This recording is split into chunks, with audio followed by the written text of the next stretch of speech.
Seorang bule arogan asal Portugal datang ke Bali dengan sikap angkuh, merasa semua orang bisa dia perlakukan semaunya. Tapi tanpa ia tahu, satu kalimat kasar yang ia lontarkan justru mengantarkannya pada sosok yang salah. Assalamualaikum warahmatullahi wabarakatuh, teman-teman yang budiman. Terima kasih telah mengklik video ini. Semoga kalian selalu dalam lindungan Allah Subhanahu wa Ta'ala. Amin. Sebelum kita mulai, jangan lupa like, subscribe, dan nyalakan lonceng notifikasinya, ya. Hari itu, langit di atas Pulau Bali terlihat cerah. Bandara Internasional Ngurah Rai dipenuhi berbagai wajah dari penjuru dunia. Sebagian besar datang untuk liburan, mencari ketenangan atau keindahan alam. Di tengah keramaian itu tampak seorang pria bule bertubuh tegap memakai kacamata hitam, tank top putih ketat, dan celana pendek selutut. Ia melangkah cepat dan tak sabar melewati antre imigrasi. Nama pria itu Mario, warga Portugal berusia 34 tahun. Wajahnya selalu menatap tajam ke sekitar, seolah semua hal di sekitarnya lebih rendah darinya. Ia pernah memiliki usaha bar kecil di Lisbon. Namun sejak pandemi bisnisnya bangkrut. Kini ia berkeliling Asia Tenggara dengan sisa tabungannya mencari hiburan murah di negara yang baginya bisa ditaklukkan dengan uangnya. Ego tidak bisa bahasa Indonesia, tapi itu tak jadi soal baginya. Ia percaya semua orang harus paham bahasa Inggris dan kalau tidak paham maka merekalah yang salah. Dalam pikirannya, Bali hanyalah tempat eksotis dengan orang-orang lokal yang bisa dipermainkan dan bisa ditawar seenaknya. Pandangan ini membuatnya arogan sejak pertama kali ia menginjakkan kaki di Bali. Sementara itu, di sisi lain pulau, seorang pria bernama Wahyu atau lengkapnya Kopral Wahyu Tama sedang menikmati masa cutinya bersama istri dan kedua anaknya. Wahyu adalah anggota TNI aktif dengan reputasi baik dan selama bertugas dikenal sebagai sosok disiplin, bijaksana, dan rendah hati. Tubuhnya kekar, tegap, dan wajahnya teduh cerminan seorang ayah sekaligus prajurit yang bisa diandalkan. Mereka menginap di sebuah penginapan sederhana di kawasan Kuta. Bukan karena tak mampu menyewa hotel mewah, tetapi karena Kopral Wahyu ingin mengajarkan anak-anaknya tentang kesederhanaan dan mengenal budaya lokal lebih dekat. Mereka banyak menghabiskan waktu di pantai, bermain pasir, makan di warung lokal, dan sesekali berbincang dengan warga setempat. Pagi itu, Kopral Wahyu duduk santai di bawah pohon rindang di pinggir pantai Kuta. Berbincang dengan seorang penjual kelapa muda yang akrab disapa Pak Made. Mereka tertawa kecil membahas cerita masa muda Pak Made yang dulu juga pernah jadi nelayan. Sementara itu, anak-anak Kopral Wahyu bermain pasir tak jauh dari mereka diawasi oleh sang istri yang duduk di pasir sambil membaca buku. Tanpa mereka sadari dari kejauhan Mario berjalan sambil menggerutu. Ia tampak tidak senang dengan harga yang ditawarkan oleh penjual kelapa lainnya dan berakhir mendekati Pak Made. Apa ini? This is too expensive. You think I'm stupid? Teriak Mario sambil menunjuk label harga kelapa muda yang sedang dipegang oleh Pak Made. Pak Made kaget mencoba menjelaskan dengan sopan. Tapi Mario tak peduli. Ia semakin kasar. Kini menuduh Pak Made menipu turis. Kopral Wahyu yang mendengar nada, suara meninggi menoleh perlahan. Ya, belum bicara apun hanya memandangi pria itu dengan tatapan tenang. Mario belum menyadari siapa yang tengah duduk di sebelah Pak Made. Ia bahkan menatap Kopral Wahyu sekilas dan berkata dengan nada sinis, "You locals always scam. You all the same." Mario masih belum sadar bahwa langkahnya pagi itu telah membawanya bertemu dengan orang yang tidak akan mudah didiamkan. Setelah kejadian hari itu di pantai, Kopral Wahyu memilih diam. Sebagai TNI aktif, ia tahu betul ini bukan tempatnya untuk langsung bereaksi. Sikap tenangnya bukan karena takut, tapi karena dia tahu kapan harus bertindak dan kapan cukup mengamati. Namun, kejadian itu sangat membekas. Tidak hanya pada dirinya, tapi juga pada Pak Made yang tampak sedih setelah bentakan itu terjadi. Keesokan harinya, Kopral Wahyu mengajak keluarganya ke daerah Seminyak. Tujuannya sederhana untuk sekedar mencicipi kuliner lokal di warung yang direkomendasikan oleh seorang warga setempat. Warung itu kecil berada di gang sempit yang justru penuh dengan nuansa khas Bali. Aroma masakan rempah, suara sendok bertemu piring, dan obrolan hangat antara pelanggan istri Kopral Wahyu yang memang menyukai makanan tradisional tampak semangat. Anak-anaknya pun ikut ceria mencoba jajanan pasar yang baru pertama kali mereka lihat. Suasana sangat bersahabat, hangat, dan santai. Namun suasana itu seketika berubah ketika seorang pria bule datang dengan langkah tergesa. Ia memandang sekeliling dengan pandangan sinis, lalu langsung duduk tanpa memesan. Tak butuh waktu lama bagi Kopral Wahyu untuk mengenalinya. Itu orang yang sama, pria arogan di pantai kemarin. Tanpa pikir panjang, ia langsung teriak, "Di mana pelayannya? Saya mau makan, minggir kalian," ucapnya dengan nada tinggi. Mengabaikan pelanggan lain yang sedang mengantri, pemilik warung. Seorang ibu tua dengan senyum ramah mencoba melayani sebaik mungkin. Tapi itu tidak cukup bagi si bule. Makanan seperti ini disajikan seperti ini. Ini bukan makanan. Ini hanya campuran yang dilempar ke piring. Bentaknya sambil menuju ke arah makanan yang baru dihidangkan di mejanya. Para pelanggan mulai memperhatikannya. Tapi tak ada yang berani menegur si bule itu. Kopral Wahyu yang duduk bersama anak dan istrinya yang sedang menikmati makanan. Di tidak jauh dari Tiago menatapnya dengan lurus. "Kalau tidak suka, silakan pergi, Pak. Kami tidak memaksa Anda untuk makan di sini." Suara ibu pemilik warung meninggi, namun tetap menjaga sopannya. Bule itu malah tertawa kecil dengan nada meremehkan. "Warung begini tidak pantas buka. Makanan tak layak dimakan. Kalian orang lokal hanya ingin menipu kami para turis," ucapnya dengan lantang. Kopral Wahyu menoleh ke arah istrinya yang sudah mulai terlihat tidak nyaman dengan kehadirannya. Ia berdiri perlahan dari duduknya lalu menghampiri si bule dengan langkah tenang. Bukan untuk marah, bukan untuk menghardik. Ia hanya berdiri menatap langsung ke wajah orang itu lalu berkata dengan suara tenang, "Bali ini bukan tempatmu untuk membentak orang seenak jidatmu. Kami di sini menghormati semua orang-orang yang datang negara kami. Jadi, tolong jaga kelakuanmu."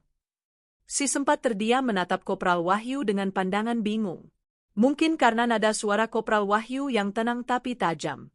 Mungkin juga karena tubuh Kopral Wahyu yang tegap dan berwibawa membuatnya sedikit ragu untuk melawan. "Apa maksudmu ikut campur? Ini urusan saya," sahut si bule mencoba bertahan. Kopral Wahyu hanya mengangguk pelan. "Benar, tapi ketika kau mulai menghina makanan, budaya, dan orang-orangnya, maka itu bukan hanya urusanmu lagi," tegasnya lagi. Suasana warung yang tadi hangat berubah tegang. Namun Kopral Wahyu tetap tenang lalu kembali ke mejanya. Ia tak perlu menyentuh, cukup dengan kata-katanya sudah membuat bule itu ciut. Mario yang hingga detik itu masih tidak tahu siapa yang dia hadapi. Ia terdiam cukup lama. Matanya memandang sekeliling dan langsung meninggalkan warung itu.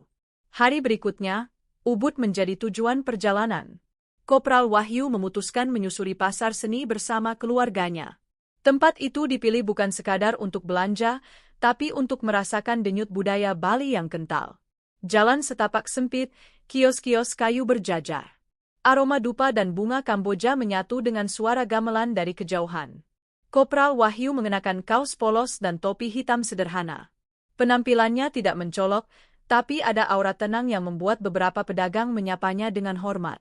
Ia berjalan santai, melihat-lihat kain, ukiran, dan kerajinan tangan. Saat tengah memilih gantungan kunci untuk oleh-oleh, suara ribut terdengar dari sisi barat pasar. Seseorang berteriak, suaranya keras dan terdengar tidak sabaran. "Berapa harganya? Ini terlalu mahal. Barang murah begini tidak layak segitu." Kopral Wahyu menoleh sosok itu lagi bule yang ia temui 2 kali sebelumnya. Kali ini ia tengah membentak penjual wanita yang duduk bersila di depan kios kecil. Tangannya menunjuk-nunjuk barang dagangan. Sementara si penjual mencoba menjelaskan dengan suara gemetar. "Kalau tidak suka, kenapa datang ke sini?" gumam seseorang di dekat Kopral Wahyu. Beberapa pengunjung mulai memperhatikan. Ada yang diam, ada pula yang memandang jengkel. Kopral Wahyu kembali menatap dengan tajam. Lalu ia memutuskan berjalan perlahan ke arah keributan. Mario, si bule itu masih bersikap sama, berisik, keras kepala, dan memandang rendah orang lain. Saat langkah Kopral Wahyu makin dekat, sesuatu terjadi. Tiago tiba-tiba menunjuk seorang remaja yang berdiri di dekat kerumunan dan berkata keras, "Lihat, bahkan anak di sini hanya diam. Apakah semua orang di tempat ini tidak tahu apa itu pelayanan? Ternyata kalian semua sama saja. Enggak di sini, enggak di warung. Kalian hanya ingin memeras duit kami. Sungguh memalukan." Kopral Wahyu berhenti. Ia tak langsung berbicara. Matanya memandangi orang itu dalam dan tenang. Tapi jelas ada kemarahan terpancar dari wajahnya. Sudah cukup, ucap Kopral Wahyu pelan namun jelas. Suaranya meredam keributan seketika. Tago menoleh ke arah Kopral Wahyu. Lalu ia tersenyum sinis. Kau lagi kenapa kau selalu di sekitarku? Apa maumu? Apa kau mau duinku juga? Tanya Tayago dengan nada merendahkan. Namun Kopral Wahyu hanya tersenyum tipis.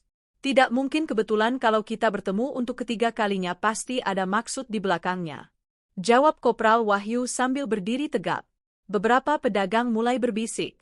Salah satu dari mereka mendekati Kopral Wahyu dan berkata lirih, "Pak, kalau bisa bantu tegur dia dengan cara Bapak pinta." Salah satu pedagang Kopral Wahyu mengangguk. Ia lalu berjalan lebih dekat ke arah Mario. Namun tak sekalipun suara atau sikapnya berubah kasar, hanya berdiri di hadapan bule itu. Lalu dengan tegas ia berkata, "Kau sudah datang ke tempat yang salah dengan yang salah. Orang dihargai bukan karena uangnya, tapi karena cara berbicara dan tingkah lakunya." Tiago tertawa kering. "Kau siapa? Sok ngatur perilaku orang." Beberapa warga sudah merekam dengan ponsel, tapi Kopral Wahyu tidak terpengaruh. Ia mendekatkan wajahnya sedikit, lalu ia berkata lirih, "Kau menginjak-injak harga diri banyak orang. Tapi sayangnya hari ini kau melangkah terlalu jauh dan kau bertemu dengan orang yang tepat." Suara itu tak meninggi tapi menggetarkan. Mulai kehilangan kata-kata. Kali ini sorot mata Kopral Wahyu bukan hanya tajam, ada sesuatu yang lain. Ketenangan yang membawa wibawa yang tidak bisa dibantah atau ditertawakan. 1 detik, 2 detik. Mario melangkah mundur. Tidak ada yang menyentuhnya. Tapi seluruh pasar tahu pertarungan sudah dimulai. Kerumunan mulai mengitari mereka berdua. Udara ubud yang biasanya tenang kini terasa panas. Tiago berdiri kaku, mulutnya terbuka, tapi tak ada kata yang keluar. Di hadapannya, Kopral Wahyu berdiri dengan posisi santai, namun tak bisa diremehkan. Tidak ada satuun gerakan berlebihan, tapi seluruh tubuhnya memancarkan wibawa. Seorang petugas keamanan pasar yang sedari tadi hanya mengamati mulai berjalan ke arah mereka. Namun sebelum sempat bicara, seseorang dari kerumunan berseru, "Pak, itu Bapak Kopral Wahyu ya? Yang pernah masuk berita waktu evakuasi bencana di Lombok." Mario mendengarnya. Ia mengerutkan kening. "Pak Kopral Wahyu, betul?" Tanya petugas pasar kini menatap Kopral Wahyu dengan penuh hormat. Kopral Wahyu hanya mengangguk pelan. Sontak beberapa warga yang semula hanya menonton kini mulai berdiri lebih dekat. Sorot mata mereka berubah dari penasaran menjadi kagum. Mario menoleh kiri kanan. Wajahnya berubah tak tenang. Ia menyadari bahwa dirinya sedang berdiri di tengah pasar dikelilingi oleh orang-orang yang kini memihak lelaki yang sejak tadi ia remehkan. Siapa dia sebenarnya? Bisik seorang wisatawan lokal kepada rekannya. Petugas pasar menjawab tanpa diminta. Beliau anggota aktif TNI. Dulu waktu gempa besar, beliau pimpin langsung penyelamatan warga. Orang ini bukan orang biasa. Mario mulai merasa dadanya sesak. Untuk pertama kalinya ia tak lagi berkuasa atas suasana. Ia mencoba tersenyum tipis, tapi tak seorang pun membalasnya. Bahkan tatapan pedagang kecil yang ia bentak tadi kini justru berani menatap balik dengan percaya diri. Kopral Wahyu masih tak berkata apapun. Ia berjalan ke arah wanita pemilik kios yang tadi sempat ia bela lalu membantu merapikan barang dagangannya yang sempat berantakan. Setelah itu ia menyerahkan uang 2 kali lipat harga barang tanpa banyak kata. Mario mendekat seperti hendak membela diri. "Aku hanya tidak suka dipermainkan. Di tempatku harga itu pasti." Kopral Wahyu menoleh perlahan. Suaranya tetap datar, tak meninggi sedikit pun. "Kalau ingin dihargai, belajarlah menghargai dulu. Bukan tempat yang harus mengerti kamu, tapi kamu yang seharusnya belajar dari tempat ini." Suasana sunyi, bahkan langkah-langkah kecil di pasar terasa begitu jelas. Tago menunduk. Tidak ada yang berteriak padanya. Tidak ada yang mendorong atau mempermalukannya. Tapi semua mata yang menatapnya seolah mencatat seluruh kelakuannya. Kopral Wahyu berbalik dan berjalan menjauh. Ia tidak mencari kemenangan karena bukan itu tujuannya. Tapi tanpa ia sadari, tindakannya hari itu telah memberikan pelajaran paling mahal bagi seseorang yang terbiasa memandang rendah. Tiago menatap punggung Kopral Wahyu yang menjauh. Tidak pernah ia merasa sekecil itu meskipun tubuhnya besar dan tinggi di pasar sederhana itu, ia bukan siapa-siapa. Dan di hadapan seorang pria yang tak sedikit pun meninggikan suara, ia merasa tak mampu berdiri tegak. Petugas keamanan mendekat dan menepuk bahu Tago. Kami tidak usir Anda, tapi kami sarankan untuk tidak kembali ke pasar ini. Penduduk di sini bukan orang yang mudah dilukai dan hari ini Anda beruntung karena yang Anda hina bukan sembarang orang. Hanya mengangguk, pelan, dan penuh rasa malu. Langkahnya keluar dari pasar terasa berat bukan karena lelah, tapi karena tahu bahwa di tempat itu ia telah kalah dalam harga diri. Setelah kepergian Mario, suasana pasar perlahan kembali normal. Pedagang kembali melayani.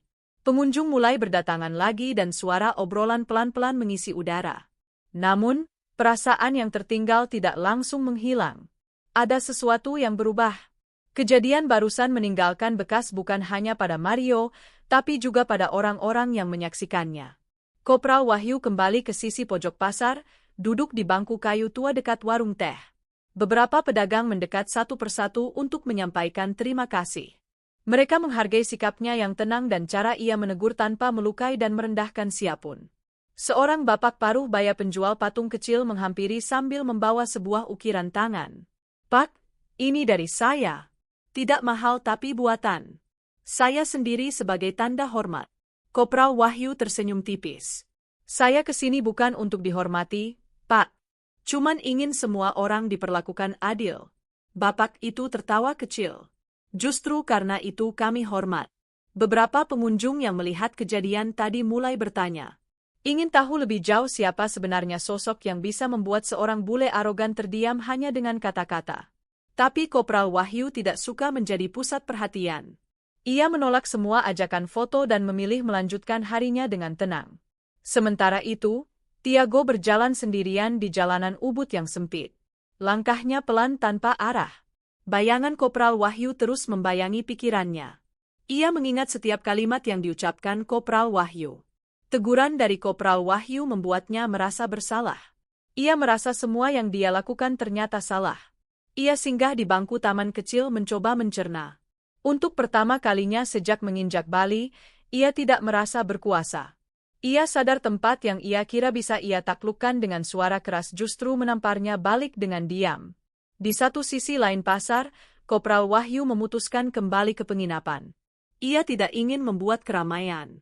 Baginya, hari itu hanyalah satu lembar dari liburan yang seharusnya ia nikmati dengan damai. Tapi dalam hati ia tahu perjalanan ini punya makna lebih. Malam itu langit ubud cerah, udara terasa sejuk. Kopral Wahyu duduk di beranda penginapan melihat bintang tanpa suara. Ia tidak berpikir tentang pujian atau pengakuan. Ia hanya berharap satu hal, bahwa orang seperti Tago bisa belajar, berubah, dan tidak mengulangi hal yang sama di tempat lain. Esok paginya, Kopral Wahyu dan keluarganya meninggalkan Ubud. Mereka tak membawa oleh-oleh mewah, hanya kenangan tentang orang-orang baik dan pelajaran bahwa keberanian tidak harus diteriakkan. Di sisi lain, kota Mario masih termenung di penginapan sederhana. Ia memandangi cermin lalu menunduk pelan. Ada sesuatu dalam dirinya yang bergeser.